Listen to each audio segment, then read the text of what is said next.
से फिर रामायण पाठ करने की इच्छा हुई और केवल प्रसंग के ऊपर में पोथी खुली है तो वहीं पाठ करती है।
का प्रसंग मेरे बहुत प्रिय प्रसंगों में से है।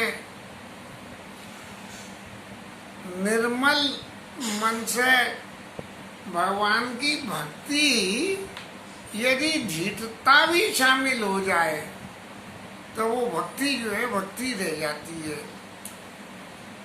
जबकि भगवान ने उत्तरकांड में एक बात कही है कि भगति पक्ष हट नहीं सचताई। भक्ति का पक्ष लेने के लिए यदि आप जीवन में हट करते हैं तो वो धूर्तता भी धूर्तता नहीं गिनी जाएगी। तो ऐसे ही केवट महाराज ये कह रहे हैं कि महाराज यदि पार जाना है तो मेरे से अपने पांव धुला लो, और यदि पांव आपने नहीं धुलाए तो मैं नाव में नहीं चलाऊंगा। और रीजन है अहिल्या लीला है।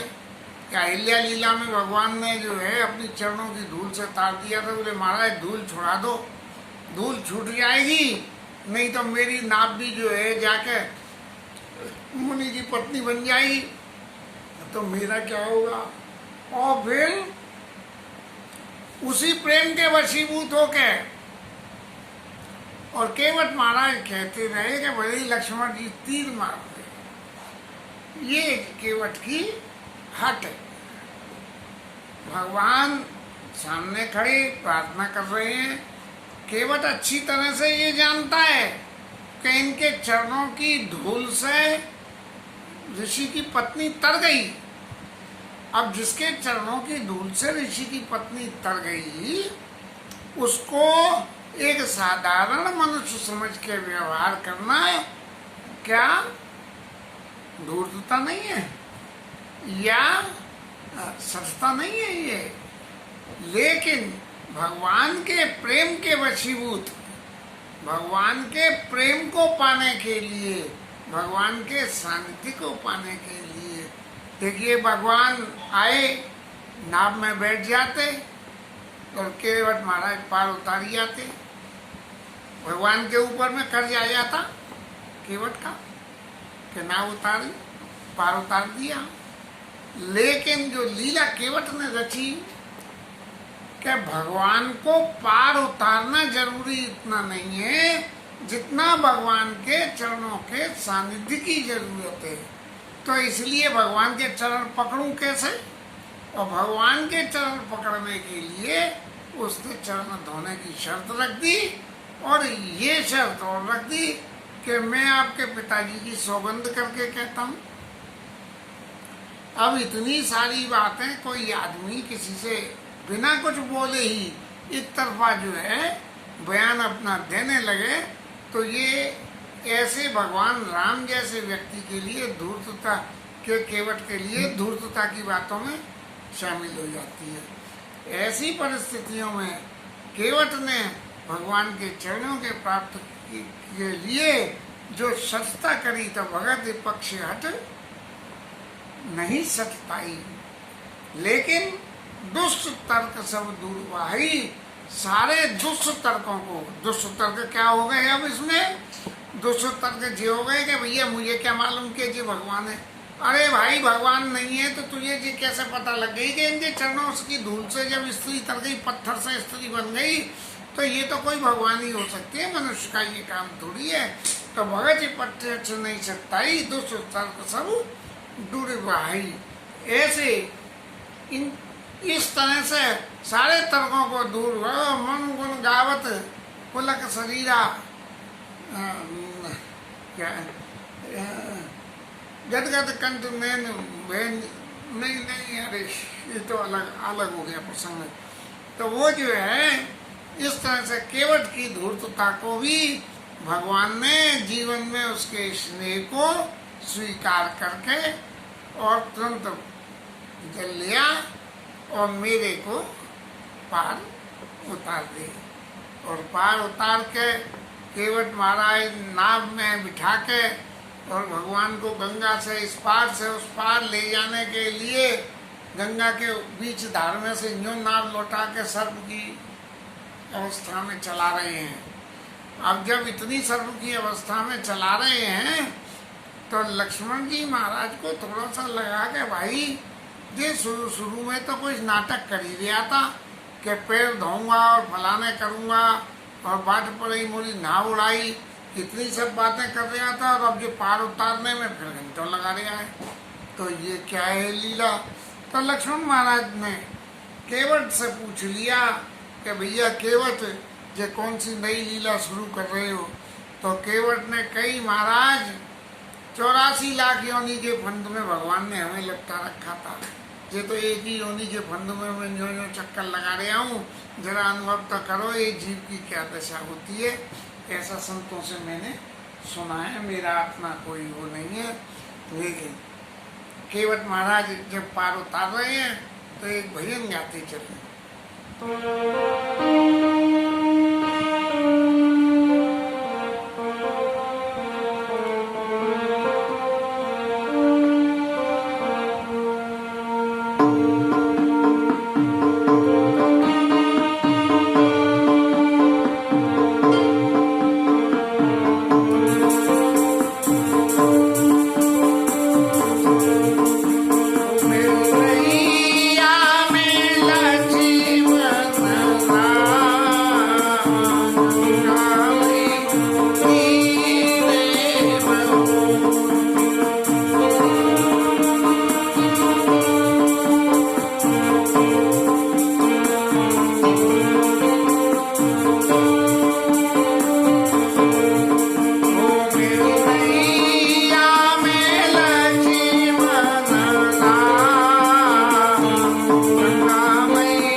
पूरी रामायण कथा चल रही थी, उसमें शायद आने से रह गया, या ऐसा कहें कि काफ़ी दिन हो गए थे इस आनंद को चखने की, तो आज ठाकुर जी ने मौका दे दिया। और इसके साथ में आज की कथा या आज का रामायण पाठ विश्राम लेते हैं और हरि नाम कीर्तन करेंगे।